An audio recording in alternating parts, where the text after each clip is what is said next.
1장 4절과 5절 함께 찾아서 한 목소리로 합독하도록 하겠습니다. 예, 다 찾으신 줄로 알고 4절과 5절 합독합니다. 시작. 사도와 함께 모이사 그들에게 분부하여 이르시되 예루살렘을 떠나지 말고 내게서 들은 바 아버지께서 약속하신 것을 기다리라. 요한은 물로 세례를 베풀었으나 너희는 몇 날이 못되어 성령으로 세례를 받으리라 하셨느니라. 아멘. 자, 오늘 이 말씀을 가지고 하나님 나라의 시작이라는 제목으로 은혜를 나누려고 합니다.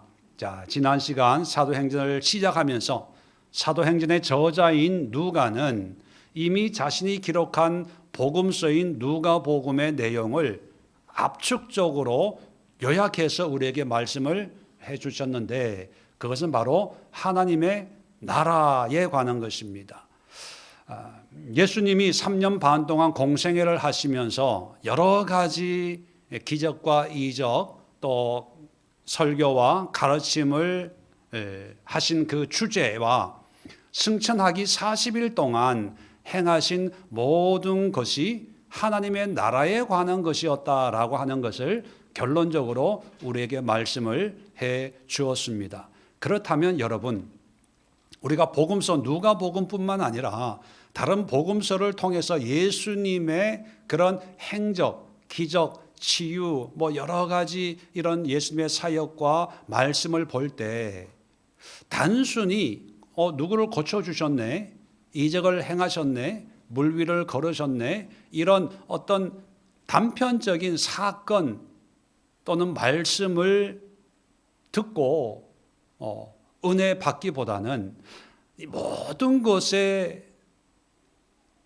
중심이 하나님 나라에 있다는 것을 알고요, 하나님 나라의 의미로 그것이 해석이 되어야 됩니다.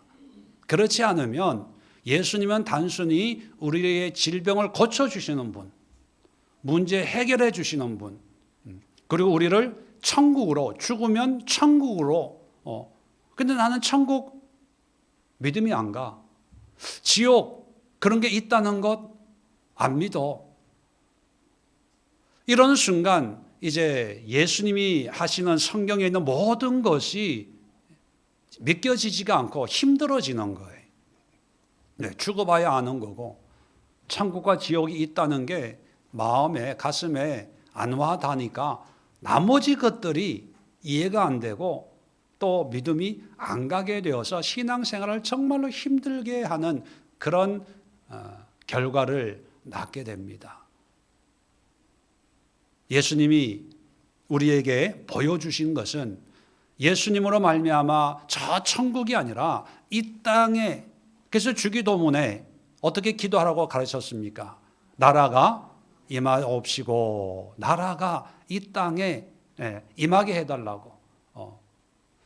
그래서 예수님으로 말미암아 이 땅에 임했음을 이제 누가가 복음서를 통해서 우리에게 알려주었고, 이제 예수님이 승천하시는데 승천하셔서 육체적으로는 이 땅에 이제 계실 수가 없죠. 이제 그것을 이제 제자들이 이어서 예수님의 그 사역을 이어 나가서 하나님의 나라를 이 땅에 더 확장하고 더 분명히 세워나가는 그런 사역을 하는데, 그렇게 보면 이제부터는 하나님의 나라가 이제 실제적으로 믿는 자에 의해서 세워지는 그런 과정들을 사도행전이라고 하는 이 책을 통해서 누가가 우리에게 보여주고 또 도전을 우리에게 주고 있는 것입니다. 자, 그 하나님의 나라의 시작을 하는데 예수님은 아주 특별한 방법으로 이 하나님의 나라의 시작을 선언하시고 이제 승천하셨습니다. 자, 어떤 특별한 방법이냐 하면 4절에 보시면 사도와 함께 모이사,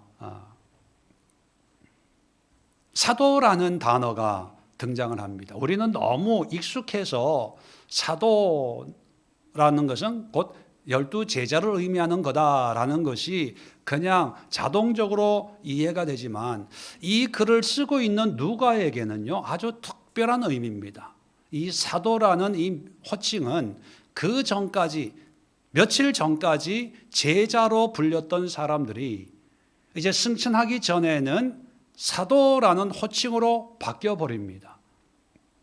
복음서를 보시면 제자들에 대해서 항상 제자라는 표현을 써요. 근데 이 사도행전을 보면요, 이 제자들이 사도라는 호칭으로 바뀌어 버립니다. 물론 복음서에 보면요, 마태복음에 사도가 한 번 나와요. 마가복음에도 한 번 나오고 요한복음에는 사도라는 말이 한 번도 등장하지 않습니다. 누가복음에만 사도가 9번 등장을 해요. 왜냐하면 누가는 사도행전까지 기록을 하다 보니까 사도행전에 사용했던 그 용어를 자연스럽게 복음서에도 자기가 기록할 때 제자와 사도의 어떤 그런 의미를 번갈아 가면서 기록하고 있거든요. 그렇게 보면 사도라고 명칭이 바뀐 데는 특별한 의미가 있습니다. 제자는 뭡니까? 말 그대로 배우는 사람, 공부하는 사람의 스승 예수님을 따라다니면서 훈련하고 공부하고 배우는 그런 제자, 학생이지요. 그런데 3년 반 동안 제자 생활을 하고 예수님이 이들을 사도라고 부르셨어요. 사도는 뭐냐면 보냄을 받은 사람들, 파송된 사람들, 그런 의미를 가지고 있습니다.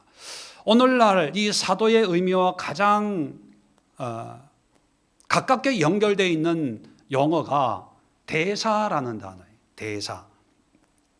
외국에 가서 우리나라의 권리와 이익을 지켜나가는 그런 대사.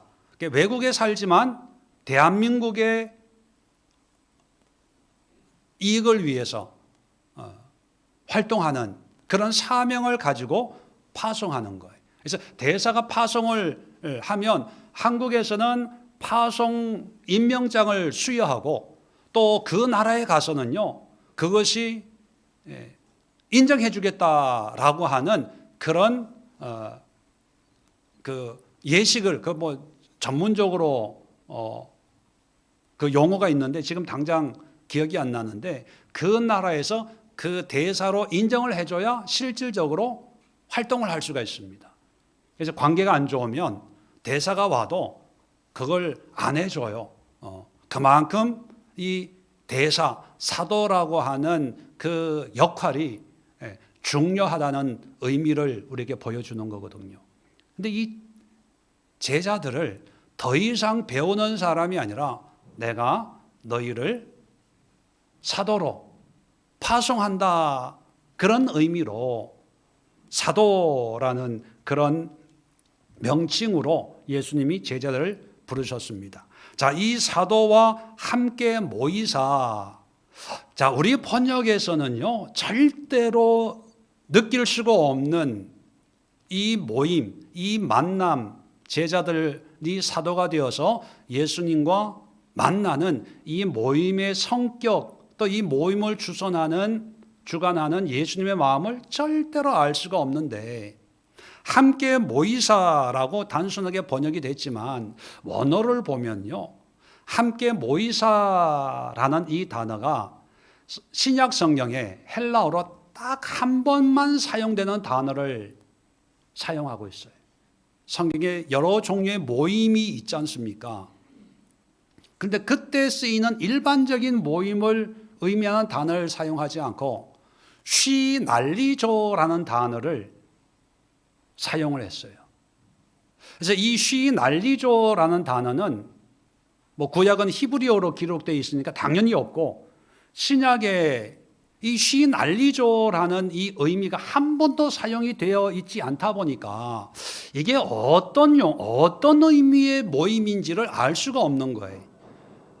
그러니까 학자들이 연구를 하다가 할 수 없이 이 쉬난리조라는 단어가 성경 바깥에 일반 문헌에는 어떤 의미로 사용되어 있는가, 이걸 이제 연구해서 이 모임의 성격을 규정할 수밖에 없는 거죠.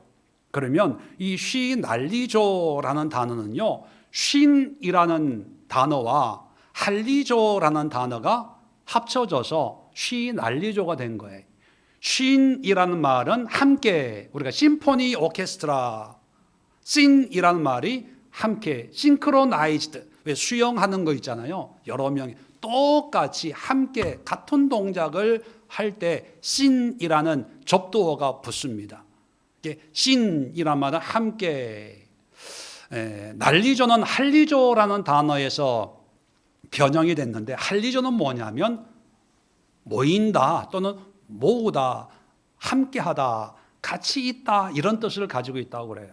그런데 함께 있다는 이 의미가 어떤 성격을 가지고 있냐? 모임을 하면 그 모임에 참여할 수 있는 자격이 분명히 있는 사람들은 뭐 당연히 참여를 하지만 참석할 수 없는 사람들도 있지 않습니까? 그런데 나는 가고 싶어. 무슨 일을 하고 어떤 모임인지 궁금해. 그러면 초청을 받아야 갈 수 있지만 쉬날리조는 마음만 있으면 누구나 예외 없이 다 같이 자격 요건을 따지지 않는, 그래서 쉬날리조 하면 나도 가볼까 하면 와 이런 모임이에요. 어떤 정형화되고 또 형식이 있고 갖추어진 어떤 그런 멤버십을 가지고 있는 그런 모임이 아니라 조금 부족해도 조금 해당이 안 되는 것 같지만 그래도 마음만 있으면, 자원하는 마음이 있으면 참석할 수 있는 그런 모임입니다. 자, 그래서 사도와 함께 모여서 쉬날리조 했어요. 자, 그런데 이 제자들 입장에서 이제 내가 너희를 사도로 하나님 나라의 일꾼으로 파송할게, 대사가 되어서 이제 하나님 나라를 위해서 일해라, 이런 의미로 이제 모임을 했을 때 제자들 입장에서는 어떤 반응이었을까요? 내가 사도가 될 수 있는 자격이 있다고 생각했을까요? 없다고 생각했을까요? 당연히 없다고 생각하지요. 왜? 우리도 느끼지만 3년 반이라는 시간이 긴 시간이지만 뭔가 배우는 데는 너무나 짧아요. 요즘 또 초등학교, 중학교, 고등학교, 대학교, 대학원, 그리고 또 무슨 자격증 학원, 자격은 따야 뭔가 이게 직장 생활하고 한다고 생각하잖아요. 10여 년 이상을, 한 20년을 공부를 요즘에는 어린이집부터 시작해서 근데 3년 반 동안 예수님 따라다니고 뭘 한다. 제자들 생각에도 나는 자격 미달입니다. 그리고 도망간 사람들이잖아요. 예수님 모른다고 부인했던 사람들이잖아요. 나는 그런 사람입니다. 사도로 자격이 없어요. 그럴 수 있어요. 그런데 예수님은 그런 사람들을 쉬날리조 아니야. 그럼에도 불구하고, 자격 없음에도 불구하고 내가 너를 사도로 임명을 하고 우리가 그 사도 모임을 할 테니까 모여라, 그렇게 말씀하셨다는 거예요. 우리도 뭔가 하면 늘 자격이 없어요, 몰라요, 아는 게 없어요. 하나님은요, 예수님은 하나님의 나라를 위해서 3년 반 동안 제자들을 훈련을 했어요. 제자로. 그리고 사도로 임명을 하시고 사도행전을 기록했습니다. 그런데 오늘날 우리 성도들은요, 30년, 40년을 제자로 살아요. 성경 공부하고 훈련하고 말씀 공부, 기도 공부, 훈련. 그래서 평생을 죽을 때까지 제자 행전만 써요. 너 훈련했어? 부흥회 가봤어? 세미나 가봤어? 야, 이게 좋아, 저게 좋아. 너 이 목사님 말씀 들어봤어? 설교 들어봤어? 여기에 가봤어? 야, 나는 여기서 은혜 받고 저기서 은혜 받고 이런 게 좋고 이게 다 제자 행전이에요. 제자 행전.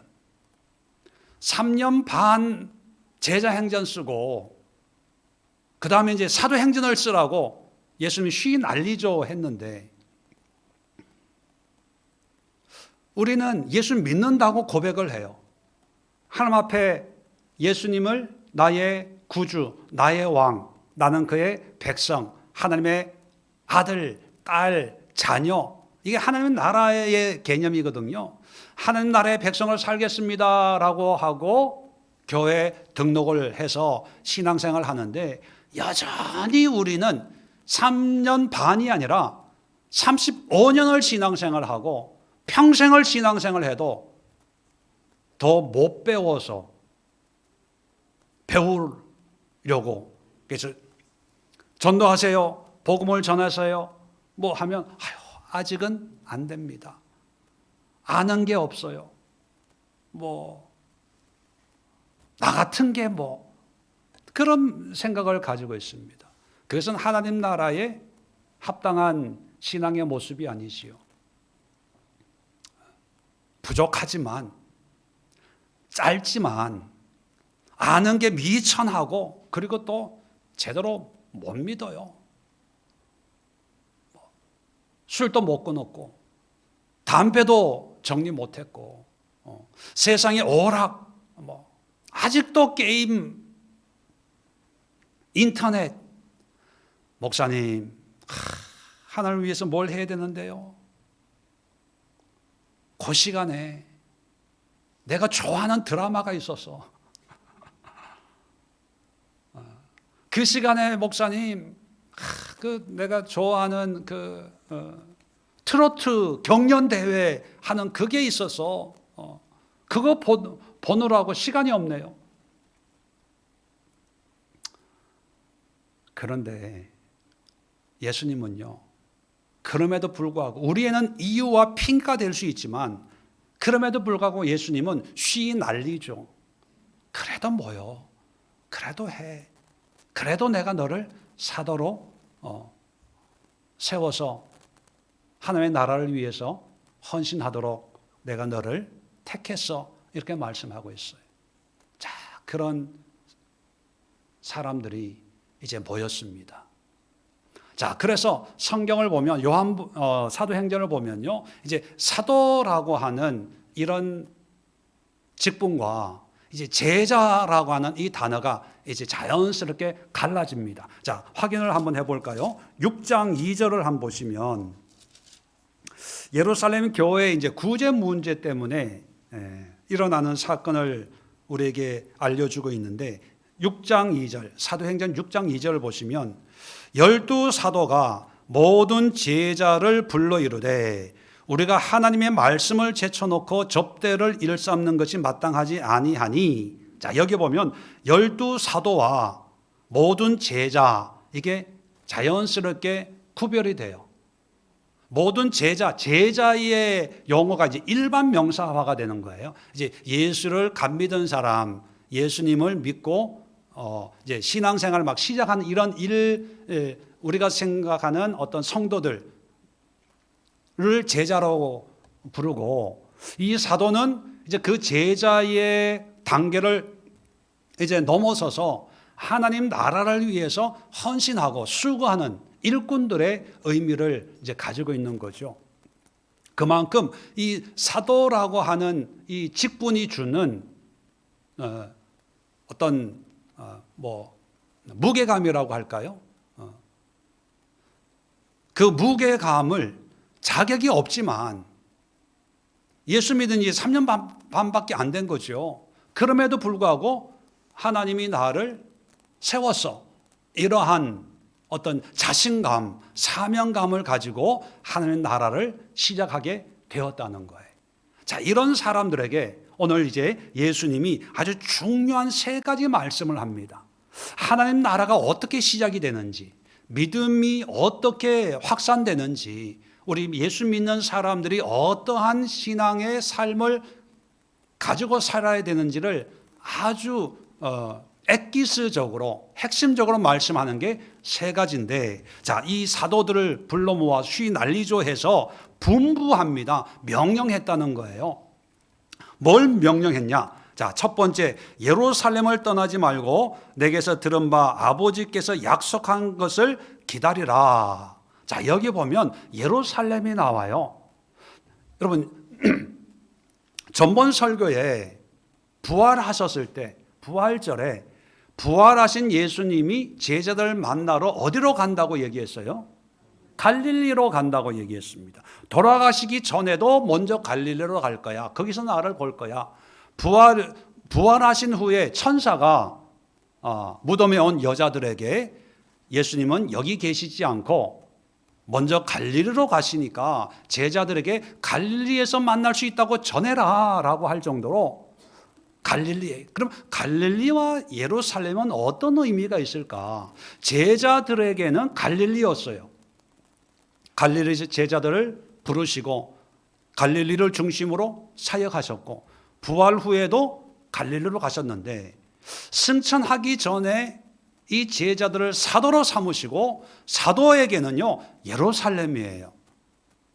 어떤 분들은 어떤 설교자들은요 예루살렘이 신앙의 중심 성전이 있으니까 믿음의 어떤 신앙의 어떤 중심이 있기 때문에 예루살렘과 유대와 사마리아와 땅끝까지 그래서 신앙의 중심 성전이 있으니까 예루살렘 하나님의 택하신 거룩한 도시이기 때문에 이렇게 이해를 합니다. 근데 저는 그렇게 이해를 할 수가 없어요. 왜냐하면 이미 예수님은 이 성전을 헐어라. 내가 3일 만에 다시 세우겠다. 예수님은 성전을 부정하셨어요. 그리고 성전에서 제사하는 그것을 부정해버렸어요. 하나님이 기뻐하는 제사가 아니라 강도의 소굴을 만들었다. 이미 예수님에게는 예루살렘 그리고 성전은 신앙의 중심지가 아니라 강도들, 도적대들의 어떤 수입원으로 바뀌어버린 그런 지경입니다. 이런 지경에서 예루살렘에 모여라 라고 하는 것은 어떤 신앙적인 의미가 있는 게 아니라 자 다시 한번 말씀을 보면 예루살렘을 떠나지 말고 떠나지 말라라고 하는 건 어떤 뉘앙스가 있습니까? 떠날 수 있는 곳이라는 의미예요. 또 약속한 것을 기다리라라고 명령한 것은 예루살렘은 기다리기가 쉽지 않은 곳이라는 뉘앙스가 담겨져 있습니다. 왜 예루살렘은 떠나고 싶은 곳, 기다릴 수 없이 도망가고 싶은 곳일까? 바로 예수님 때문입니다. 예수님이 며칠 전에 십자가에 못 박혀 돌아가셨잖아요. 그 못 박은 유대인들이 예수를 추종하는 무리들을 색출하려고 눈에 불을 켜고 있는 그런 상황입니다. 그리고 예수를 못 박은 로마 군인들이 아직도 치안을 담당하고 있는 그런 곳이기 때문에 제자들 입장에서는 예루살렘이 불편한 곳이에요. 예루살렘은 위험스러운 곳입니다. 예루살렘은 가서는 안 되는 곳, 가더라도 나중에 잠깐 들렸다가 오는 곳이지 거기에 며칠 동안 머무를 수 있는 곳은 아닌 거예요. 자, 이런 상황을 예수님이 누구보다 잘 알고 계심에도 불구하고 제자에게는 갈릴리로 가라라고 하셨던 그 예수님이 사도로 부르시고 예루살렘에 머물라라고 하는 것은 이 예루살렘이라고 하는 하나님 나라의 본질, 시작점이 어디냐? 예루살렘인데 우리에게 예루살렘은 내가 싫어하는 곳, 불편한 곳, 괜히 가면 좋은 일 없는 곳,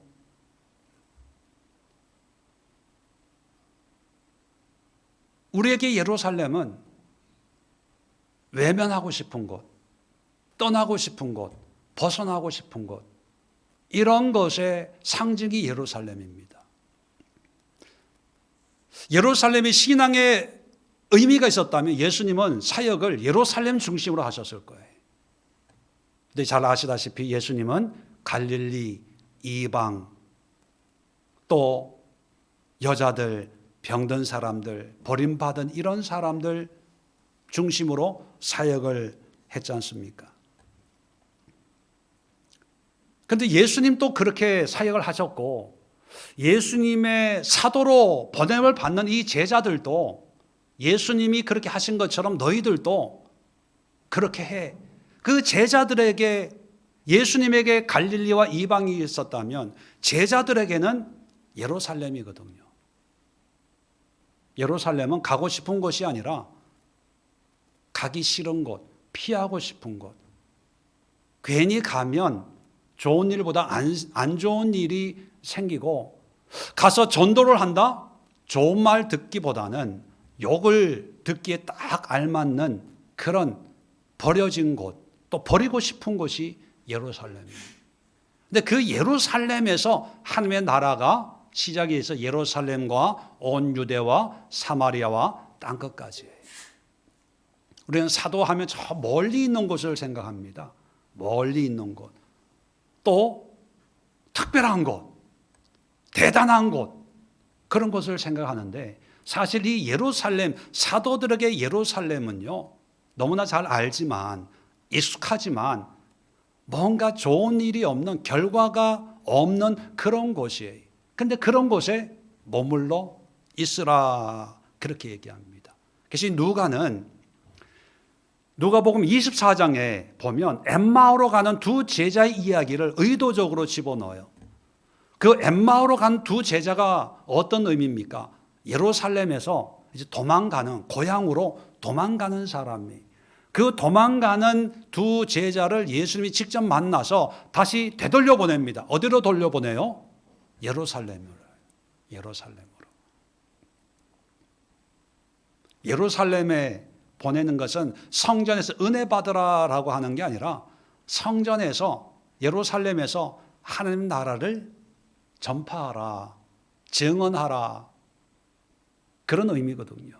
그러면 우리도 하나님의 나라의 부름을 받았어요. 이게 구원이라고 말씀을 드렸습니다.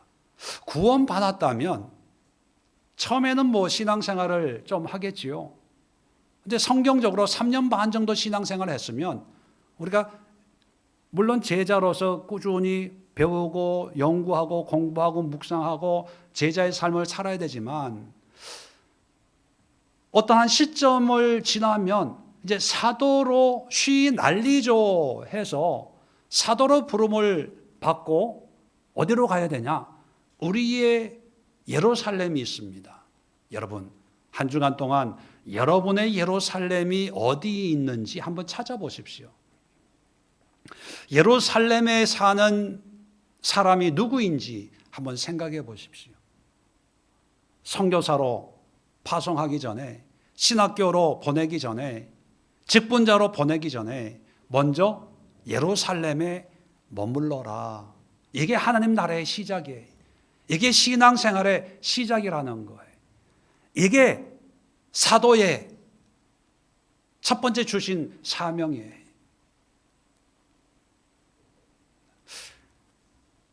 두 번째, 이제 떠나지 말고 내게서 들은 바 아버지께서 약속하신 것을 기다리라. 약속하신 것이 뭡니까? 이제 5절에 보면 성령이에요.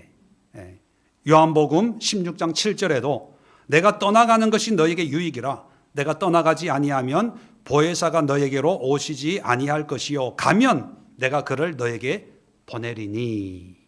예수님은 성령이 임할 것을 약속을 하셨어요. 자, 이 약속에 맞춰서 5절에 요한은 물로 세례를 베풀었으나 너희는 몇 날이 못되어 성령으로 세례를 받게 될 것이다. 그렇게 말씀합니다. 성령을 기다리라는 거예요. 다른 걸로 기다리지 말고 성령을 기다리라. 근데 성령을 기다린다는 게 성령이 어떤 의미입니까? 우리 한국교회의 성령에 관해서 두 가지 색깔이 있는 것 같습니다. 한쪽은 성령, 그냥 하나님의 영으로서 말씀을 가르치고 깨닫게 하고 그냥 우리를 믿음으로 구원으로 인도하시는 분, 그런 이해가 있는 반면에 또 한쪽에서는 성령은 능력이고 은사를 주시고 권능을 주시고 기도하게 하고 방언하게 하고 불로 한쪽은 어떤 장로교적인 그런 색깔이 있고 또 다른 한쪽은 순복음, 오순절 성령파의 그런 색깔이 있다 보니까 성령하면 호불호로 갈려집니다. 어떤 성령에 관한 이해를 가지고 있냐? 불로파냐? 아니면 말씀파냐? 이게 정말로 잘못된 거예요. 성령에 대해서 정말 본질적인 건 생각하지 않고 격가지 아무것도 중요하지 않는 그런 걸 가지고 싸우고 있는 그런 모습을 보면서 참 안타깝습니다. 성령은 예수님의 영이죠. 영이라고 하는 것은 그 예수님을 육체적인 예수님은 이제 더 이상 이 땅에 안 계시고 부활승천하시고 그러나 그 예수님의 영인 성령이 예수님처럼 우리에게 오셔서 예수님의 뜻을 행하고 예수님의 기쁨을 이루어가는 예수의 육체적으로는 아니지만 정신적으로 영적으로 본질적으로는 예수님과 똑같은 존재라는 의미 아닙니까? 자, 그러면 하나님의 나라라고 하면 누가 왕이라고요? 하나님 나라의 왕은 누굽니까? 하나님 곧 예수님이에요.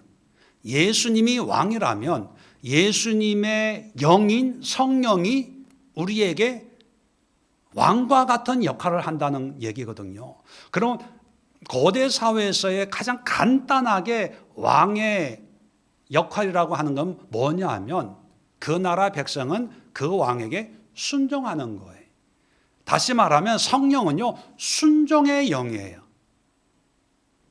가장 기본적인 것은 성령께 순종하는 거지 그 성령이 가지고 있는 능력에 대해서 얘기하고 나는 이런 성령을 믿어.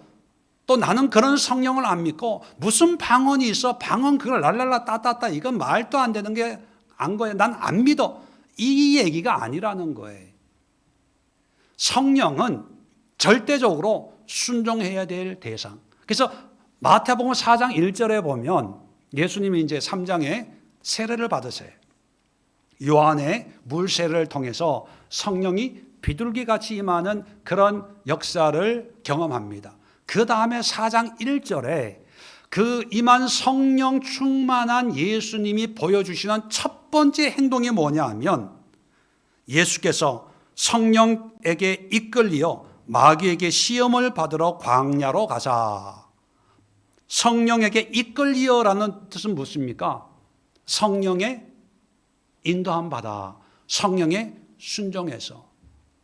성령의 역사, 은사 있냐 없냐, 믿냐 안 믿냐, 불로 예, 그런 성령의 역사도 있어요. 또 잠잠하게 말씀과 지혜와 총명과 어떤 깨달음을 주는 그런 성령의 역사도 있어요. 이런 성령이든 이런 성령이든 중요한 것은 그런 성령님께 순종하는 것이지 그렇게 따지는 사람들, 그런 걸로 이야기하는 사람들 제가 만나본 중에 성령의 역사에 순종하려고 하는 사람이 아니라 자기가 선호하는 어떤 그런 모양의 성령을 사모하는 것밖에 없어요.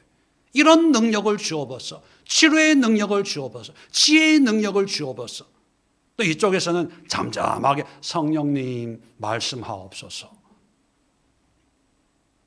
그걸로 끝. 성령에 순종하는 사람이 없어요. 자, 2장에 보면 사도행전 2장에 보면 오순절 성령이 임하는 모습을 우리에게 보여주면서 방언의 역사가 나타납니다. 방언의 역사. 자, 4절 보세요. 방언이 어떻게 나타나냐 하면 자, 2장 4절 그들이 다 성령의 충만함을 받고 이제 성령 세례가 임한 거예요. 성령이 말하게 하심을 따라 다른 언어들로 말하기를 시작하니라. 자, 방언이 터졌는데 이 방언은 어떤 방언입니까? 성령이 말하게 하심을 따라해요. 방언은 성령이 말하게 하심을 따라하는 게 방언이에요. 외국 방언일 수도 있고 랄랄라 따따따 모르는 방언일 수도 있어요. 그것 가지고 또 머리 터지게 싸우는 사람, 이게 뭐 진짜네, 귀신 방언이네, 이걸로 또 이단 판별한다고 난리치는 사람들도 있어요. 그게 다 어리석은 짓이에요. 방언의 가장 중요한 것은 뭐냐 하면 성령에 따라해요. 저도 방언합니다. 또 방언을 위해서 기도할 때가 있어요. 제가 성도님들을 위해서 방언을 위해서 기도할 때 항상 하는 말이 있어요. 성도님, 내 생각, 뭘 기도하고 이런 기도 말을 어떻게 하고 생각하지 마시고 그냥 입술을 맡기세요. 성령께 맡기세요. 그리고 성령님이 기도하라고 하는데 그냥 편안하게 맡기세요. 그렇게 얘기합니다. 그렇게 얘기하면 어떤 경우에는요, 정말 방언이 터져요. 목사님 이상해요. 계속 기도하세요. 계속 기도하세요. 계속 기도하세요. 여러분, 방언, 어떤 방언이냐, 이게 중요한 게 아니라 성령의 말하게 하심을 따라 나타나는 모든 것. 자, 그러면 여러분, 랄랄라 따따따, 뭐 또 외국 방언, 영어 방언, 이것도 방언이지만 어떤 사람을 만나서 성령님께서 이 말을 이 사람이 해줘라 라고 할 때 그 사람의 집사님 하나님이 너무 사랑하십니다. 힘들고 어렵지만 하나님이 함께 있다는 것을 전해주라고 하네요 라고 권면의 말을 해요. 이것도 방언이에요. 성령의 말하게 하심을 따라.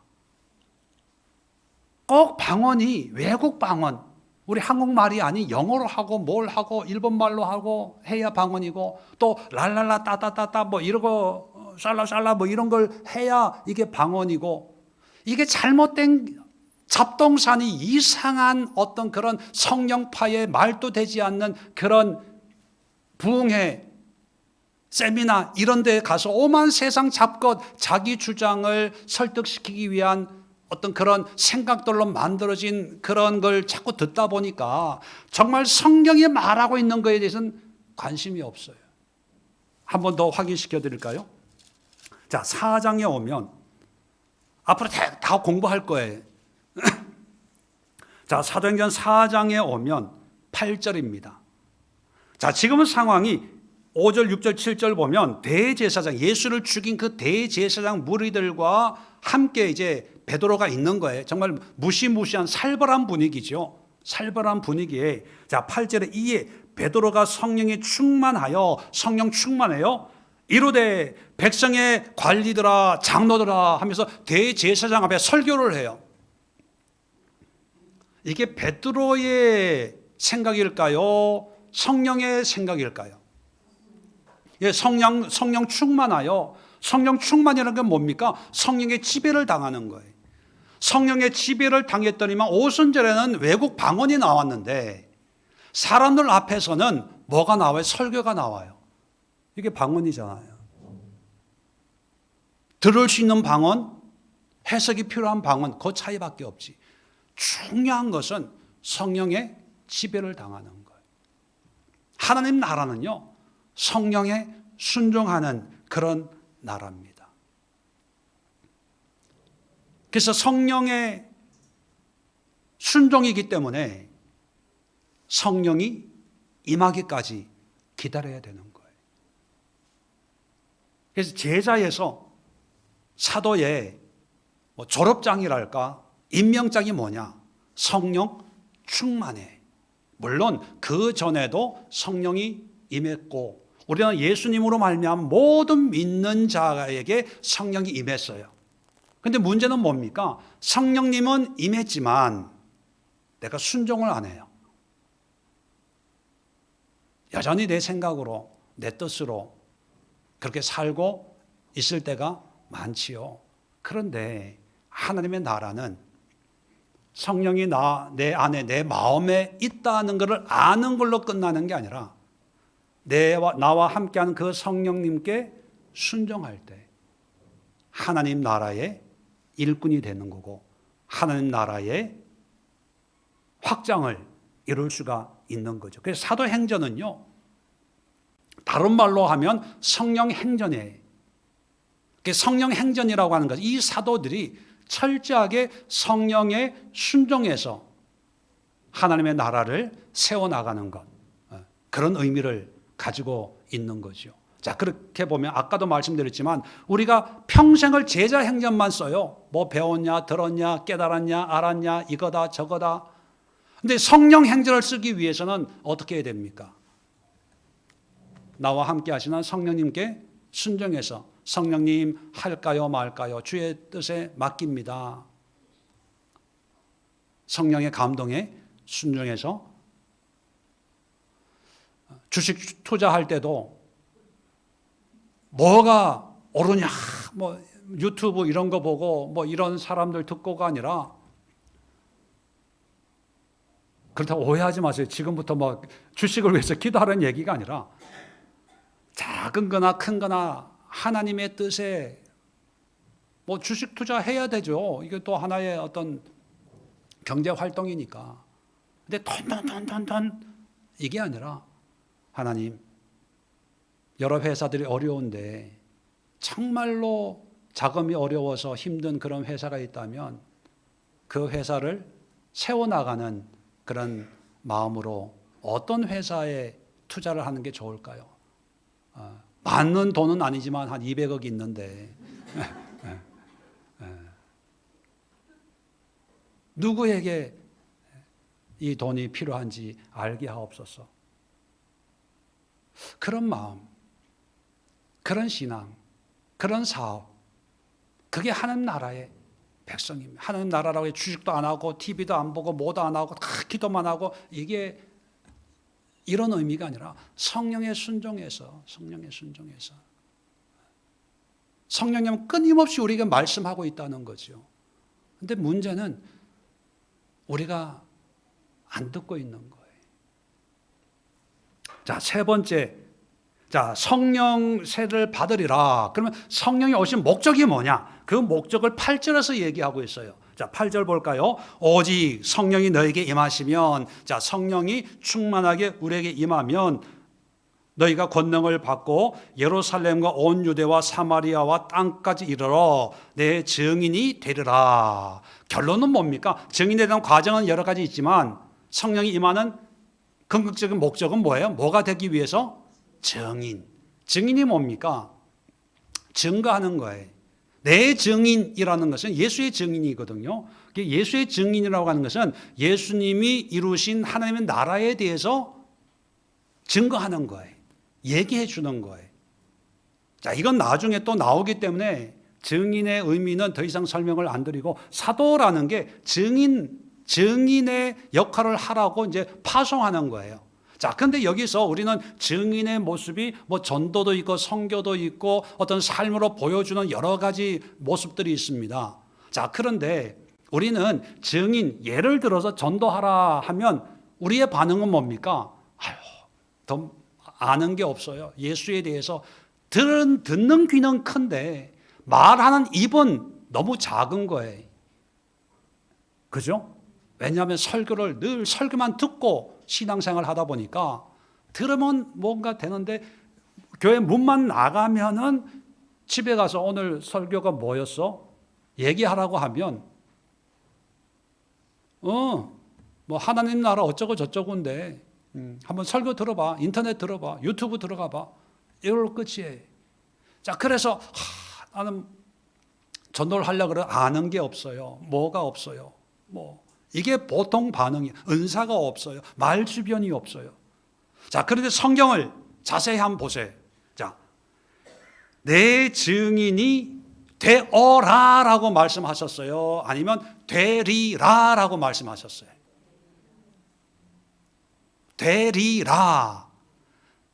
되리라라고 하는 것은 예언적인 선언적인 말씀이잖아요.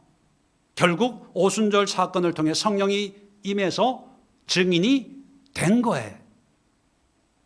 그런데 우리는 어떻게 말씀을 이해하냐면 내 증인이 되어라라고 말씀하신 줄 알아요. 그래서 우리는 증인이 되기 위해서 뭔가 준비해야 되고 그런 어떤 훈련을 해야 되고 그런 자격을 갖춰야 된다고 생각해. 왜? 나는 말도 못하고 혼자 있으면 괜찮은데 사람 앞에 있으면 더듬더듬 거려서 이게 내 자신이 이제 뭘 얘기하라 그러면 무서운 거예요. 두려운 거예요. 그리고 뭘 하려면 뭐 전도 훈련 받아야 되는 거 아니야? 신학 공부들 해야 되는 거 아니야? 뭘 좀 갖춰야 되는 거 아니야? 그래야 뭐 되는 거 아니겠어? 라는 생각을 가지고 뭐 교회에서 뭘 하세요 하면 아유 목사님 애쓰는데 잘 안 되네요. 힘드네요.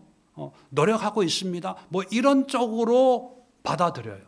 근데 증인은요 되어라가 아니라 되리라예요. 성령이 임하면 그냥 되어지는 거예요. 되려고 애쓸 필요가 없어요. 노력할 필요가 없어요. 그냥 된 거예요. 우리 그리스도인의 신분이 그리고 우리의 역할이 이미 갖춰진 거예요. 그냥 하면 되는 거예요. 근데 우리는 하지 않아요. 왜? 갖출 게 뭔가 더 있다고 생각해서 하나님이 내 증인이 되어라. 그래서 뭔가 이렇게 준비하고 훈련하고 그리고 나서 나중에 때가 되면 근데 성경을 보면 명령형이 아니라 선언형이에요. 그 선언이 사도행전 2장에 이루어졌음을 보여주는 거예요. 확인시켜 주는 거예요. 그래서 도망갔던 베드로가 성전에서 그 다음에 성전에서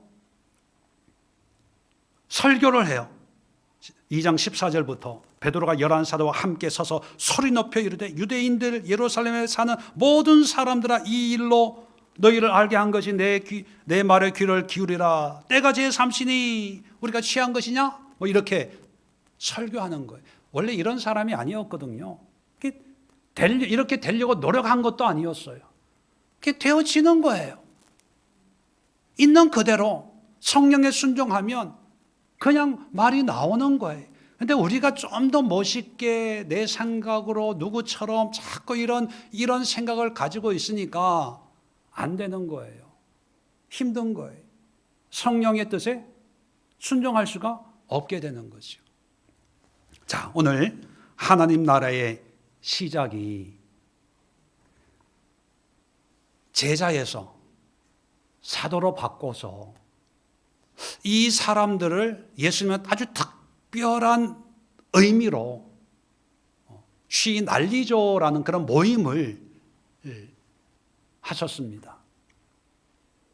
그렇다면 우리가 볼 때는 부족하지만 예수님이 볼 때는 그 부족함에도 불구하고 내가 너를 사도로 임명할 거야.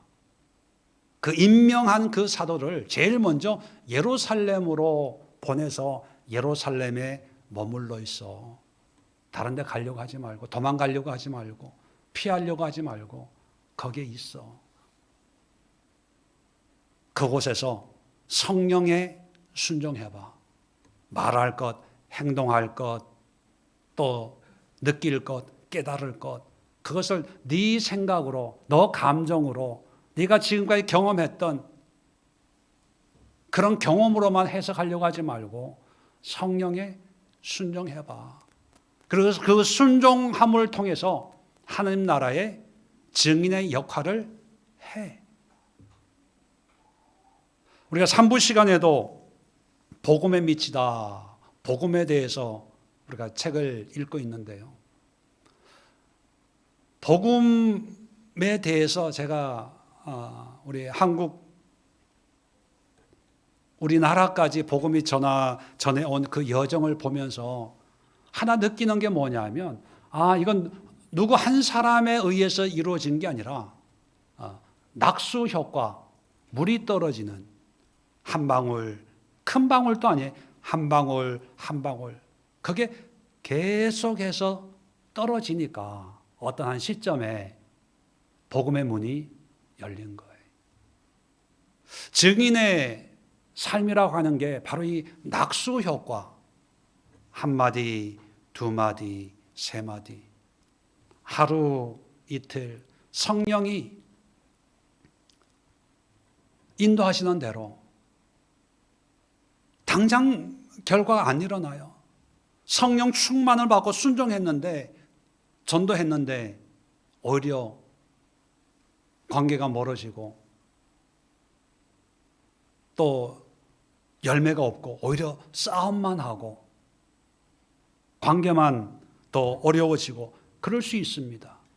그럼에도 불구하고 한 번, 또 한 번, 또 한 번. 그게 증인의 삶이, 그게 하나님의 나라의 모습이 아닐까. 여러분들이 지금까지 신앙생활을 아마 저마다 열심히 해오고 계셨을 것입니다. 그런데 여러분들의 그 신앙의 여정이 과연 제자 행전이었는지 아니면 사도 행전이었는지 한번 곰곰이 생각해 보시고, 지금까지 사도행전을 쓰지 않고 제자행전만 썼네, 나도 사도행전을 써야 되겠다 싶으면 제일 먼저 어디로 가야 된다고요?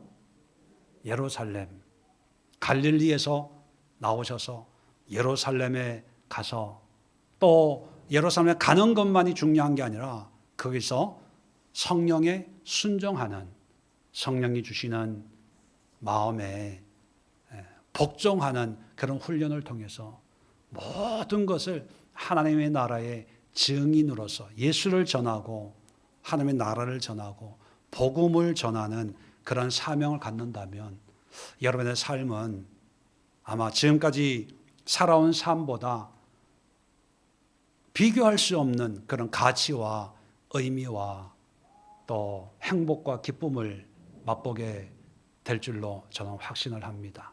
기도하겠습니다. 좋으신 하나님, 하나님 나라의 시작을 이제 사도라고 하는